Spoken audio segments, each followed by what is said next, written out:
Excellent début de semaine à tous, mesdames, mesdemoiselles, messieurs, merci pour votre fidélité d'écoute. Bienvenue, voici les titres. La paroisse Saint-Jean apôtre et évangéliste de Thiévié a été consacrée ce dimanche 21 octobre. La messe a été présidée par l'archevêque de Lomé, Monseigneur Denis Amouzou Djakba. Les journées portes ouvertes et administration rapide de proximité sur les actes de naissance vont se dérouler du 29 octobre au 16 novembre dans les régions maritimes et centrales. La cuisine a sa journée mondiale célébrée le 20 octobre de chaque année. Dans ce journal, nous allons écouter les responsables et étudiants de l'école hôtelière Le Rocher à Thiévié.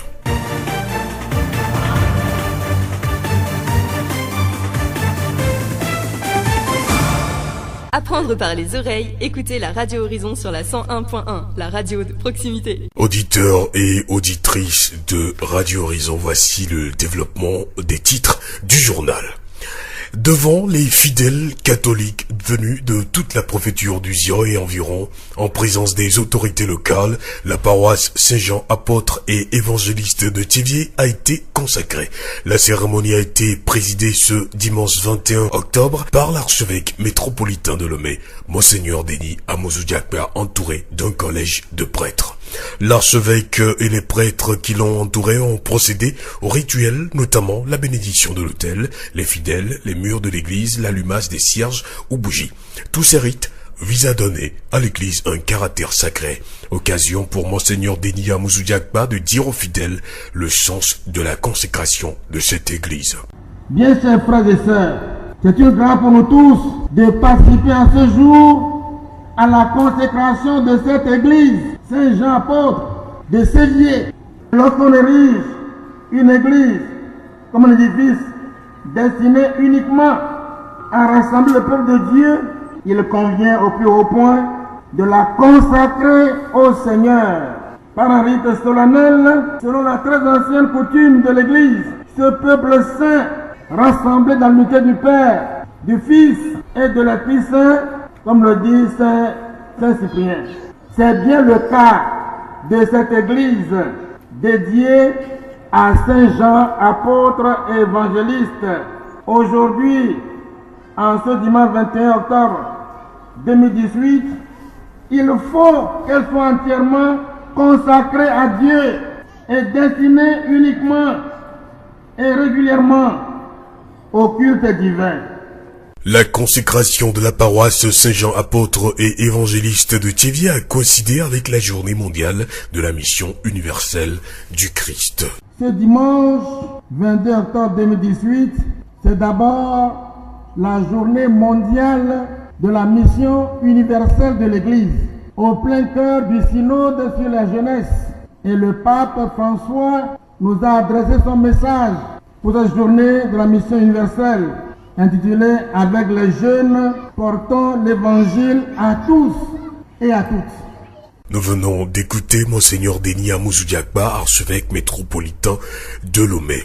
Legba Moni Darwin, le vice-président du comité paroissial, nous livre ses impressions à la fin de cette messe de consécration. Mes impressions sont très bonnes. Aujourd'hui, je veux exhorter tous les chrétiens, pas seulement catholiques, tous les chrétiens, que c'est quelque chose qui va commencer pour notre ville Thiévié, d'abord pour notre paroisse, pour la ville de Thiévié, pour le Togo, parce que je veux préciser ceci, vous n'êtes pas sans savoir que le congrès qui vient d'être terminé à Lomé, congrès panafricain du renouveau charismatique, on a dit que l'Afrique sera debout à partir du Togo. Donc pour nous, surtout qui sommes à Saint-Jean-Apôtre de Thiévié, c'est un commencement de ce que la Vierge Marie nous avait dit, et c'est la grande joie dans nos cœurs.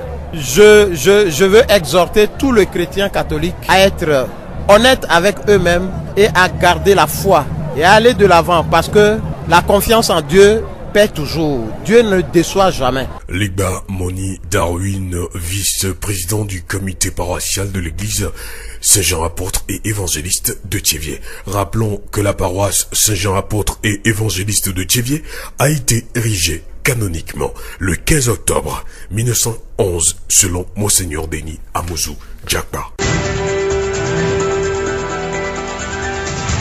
La voix du Zion. Les états généraux de la fonction publique effectués en 2006 ont révélé que l'administration publique togolaise souffre de plusieurs maux, entre autres la lourdeur et le formalisme excessif des procédures. Suite à ce constat, le gouvernement a pris l'initiative d'organiser des journées portes ouvertes et administration rapide de proximité afin d'asseoir une culture administrative fondée sur le professionnalisme. Ainsi, des journées portes ouvertes ont été organisées en 2010, 2011, 2012, 2015, 2016 et 2017. Cette année, le département administration territoriale est associé à ces journées pour établir des actes de naissance. Dr Notokpe Kofi Seto, directeur de l'administration territoriale et des frontières. Pour notre département, c'est l'état civil qui est ciblé. Donc, l'importance de cette journée dans le cadre de l'état civil, c'est de sortir de l'ordinaire. Et ce que l'on a l'habitude de faire ordinairement, il y aura une différence. Et cette différence va porter sur la célérité, la rapidité avec laquelle ces actes seront délivrés, notamment les actes de naissance, par exemple. Administration rapide, l'usager est là, et toutes les procédures seront respectées, les formalités seront remplies, séance tenante, et l'acte lui sera délivré aussitôt après. Donc moins de temps à perdre et il obtient son acte en un temps record. La région maritime et la région centrale sont concernées par ces journées portes ouvertes et administration rapide de proximité. Elles vont démarrer la semaine prochaine. Disons que cette administration de proximité va s'étendre sur 15 jours à partir du lundi 29 octobre jusqu'au 16 novembre 2018. Voilà la période. Ce n'est pas seulement pour Tchévié, mais c'est pour les deux régions qui sont concernées par cette administration cette année, à savoir la région maritime, dont le chef-lieu est Tchévié, et la région centrale. Les préfectures sont concernées, les communes aussi. Aux parents, le ministère les invite à se déplacer nombreux pour ces journées. Ils ont intérêt à le faire parce que c'est une grande première. Les naissances sont des pièces importantes dans la vie d'un homme. Et le temps qu'ils ont l'habitude de mettre pour obtenir ces actes, ce temps sera écourté. Ils obtiendront les actes de naissance de leur enfant en un temps record. C'est dans la journée même, une fois qu'ils se présenteront sur les lieux avec les pièces afférentes. Dr Notokpe Kofi Seto, directeur de l'administration territoriale et des frontières. La voix du Zion. Un bon repas partagé entre amis, en famille ou même consommé seul fait toujours du bien à l'organisme. Pour le célèbre chef cuisinier Frédéric Hakoud, un bon repas est le fruit d'une bonne cuisine. Il adoucit l'esprit et régénère le corps. À l'occasion de la journée internationale de la cuisine célébrée le 20 octobre dernier, nous avons échangé avec Abba Atoussefas, promoteur de l'école de formation hôtelière Le Rocher à Tchévié. Nous l'écoutons. Pour parler de la cuisine, je peux vous dire que chacun comprend la cuisine à sa manière, mais une chose est de mélanger les ingrédients pour avoir un mets mangeable. Tous les ingrédients qu'on peut mélanger et préparer, prêter, faire une cuisson pour qu'un individu puisse manger sans risque. La cuisine diffère d'une région à une autre. Nous avons aussi la cuisine gastronomique où elle est plus raffinée et fine. La cuisine est aussi locale. Si je prends par exemple nos mets que nous faisons au Togo, ce sont des plats locaux. Et aussi, nous faisons aussi les plats européens, voire les plats asiatiques et autres. Donc la cuisine est si large que je ne peux pas définir le tout. Mais ce qu'il faut comprendre est que dans la cuisine, de nos jours, nous cherchons à promouvoir nos mets. Mais est-ce qu'il faut aussi apprendre la cuisine comme on apprend les autres métiers? Oui, on peut apprendre la cuisine et on doit aussi apprendre à faire la cuisine. Comme nous avons coutume de dire que celui qui n'a pas voyagé, c'est lui seul qui dit que la cuisine de sa maman est la meilleure. Donc, une chose est de sortir et de voir ce que l'autre fait comme cuisine. Donc, la cuisine doit être apprise et parfaite. Pour revenir à votre école de formation, est-ce qu'il y a une tranche d'âge que vous fixez pour vos apprenants? Il n'y a pas d'âge limite pour ceux qui vont suivre le cours de cuisine. Nous avons les jeunes, les gens adultes qui cherchent aussi à faire la cuisine. Les jeunes apprennent la cuisine comme une profession. Par contre, ceux qui sont un peu avancés en âge, la plupart sont là et pour apprendre à faire la cuisine et de bien gérer leur foyer. Ainsi que certains hommes optent pour la formation du cours du soir pour aussi prendre la main et aider leurs femmes à la maison. Parlez-nous de la formation que vous offrez à vos apprenants. Oui, nous faisons la promotion de la cuisine, de la restauration et l'hôtellerie en général. Voyez-vous, un mets qui est envoyé déjà dans le ventre ne peut plus sortir. Ce qui veut dire que le repas qu'un individu doit manger doit être sain. Donc, par cette formation, nous donnons la possibilité à la jeunesse, nous donnons la possibilité à tout le monde de bien apprendre comment faire la cuisine et de manger sans se retrouver à l'hôpital. Abba Adjou s'efface, promoteur de l'école de formation hôtelière Le Rocher. Pour réussir sa cuisine, il faut respecter plusieurs règles, à commencer par la propreté du lieu, la qualité des ingrédients, et toutes ces étapes sont portées à la connaissance des étudiants. Mais en plus de la cuisine, d'autres cours sont aussi au programme de cette école. Amouzovi Akli Kossi Apeta, enseignant chargé du code et de la pratique à l'école de formation hôtelière Le Rocher. Nous formons les étudiants dans divers modules tels que le CFA, le BT, le CAP, le BT, et nous donnons les cours tels que l'informatique, l'anglais, le français, l'hygiène, l'art culinaire, la cuisine et la pâtisserie. C'est un métier professionnel sanctionné par un diplôme d'État, un métier de voyage qui permet aux étudiants de voyager, et nous formons ici les futurs employés des grands hôtels de Lomé, des hôtels nationaux tout comme internationaux. Et en plus, ils peuvent être des futurs entrepreneurs. Je demande à la jeunesse togolaise de surpasser le commun des mortels qui pensent que la cuisine est un métier des paresseux et de se lancer s'ils sentent l'envie ou bien ils ont la passion. Nous venons d'écouter Amouzovi Akli Kossi Apeta, enseignant chargé du code et de la pratique à l'école de formation hôtelière Le Rocher à Thiéviers. La cuisine est un art qu'il faut parfaire au quotidien.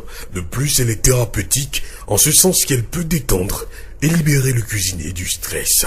Et Chouamenou Adjo est étudiante à l'école de formation hôtelière Le Rocher. J'ai opté pour l'hôtellerie après mon bac parce que c'est ma passion. En plus, c'est un métier prometteur qui offre beaucoup de débouchés. Après ma formation, je pense ouvrir mon propre restaurant et créer une école de formation comme modérateur. J'appelle les jeunes à s'intéresser à la formation hôtelière parce que c'est un métier qui offre beaucoup d'ouverture sur le plan national comme international. Et Chouamenou Adjo, étudiante à l'école de formation hôtelière. Agbovia Kossioa Princesse, une autre étudiante de cette école, nous dévoile aussi ses ambitions. Il y a beaucoup de métiers, mais pourtant, j'ai choisi la cuisine parce que la cuisine est un art que j'aime. Cette formation peut m'aider à gagner ma vie par les diversités de la cuisine et réaliser beaucoup de choses. Par exemple, le gâteau de mariage, des déguets, des shawarma. Pour réaliser mes rêves, je peux créer mon propre entreprise. Un centre de formation.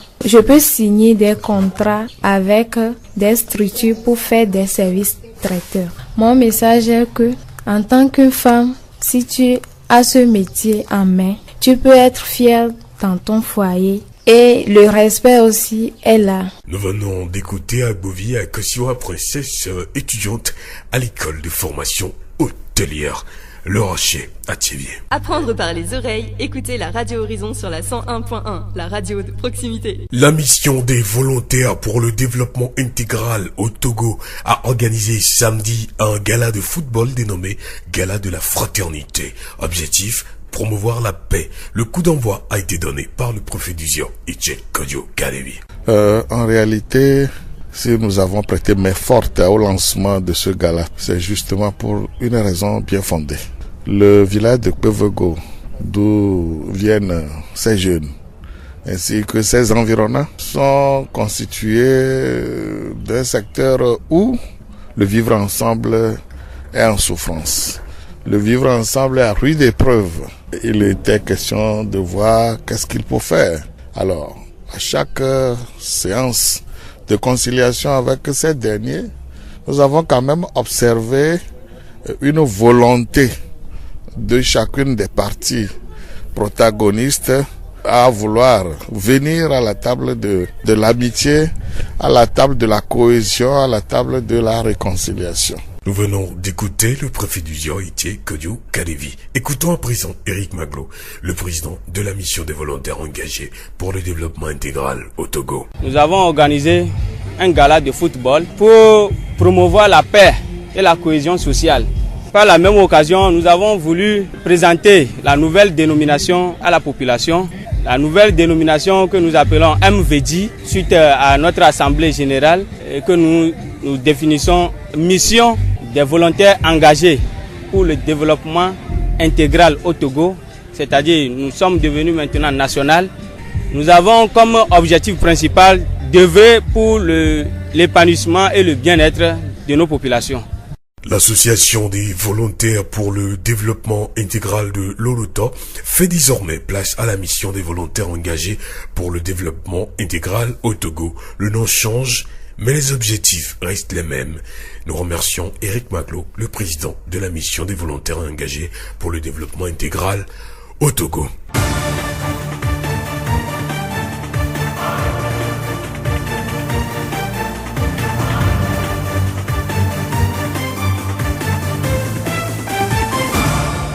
C'est la fin de cette édition. Toute la rédaction vous remercie de l'avoir suivi. Présentation Victor Togbé, réalisation Gaëtan Amouzo. Retenez que dans ce journal, nous avons parlé de la consécration de la paroisse Saint-Jean apôtre et évangéliste de Thiévié.